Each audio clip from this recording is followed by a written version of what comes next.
This Keto Alfredo sauce comes together in about 10 minutes and it's only made in one pan.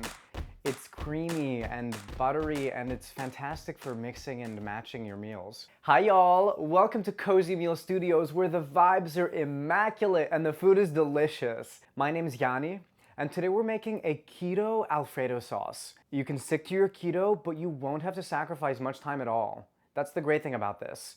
It's easy to make and it's really great so you can prepare it ahead of time and leave it in the fridge for when you need to pull it out. This is gonna be so quick. However, I can't give this knowledge away for free. Please do me a little favor and hit that like button, hit subscribe, and of course, tap on our little notification bell. Let's get cooking. In a large pan over medium heat, melt the butter. Then, mince up your garlic and add it to the butter until it is fragrant but not yet browned. Just about a minute. Slowly whisk in the heavy cream, creating an emulsion.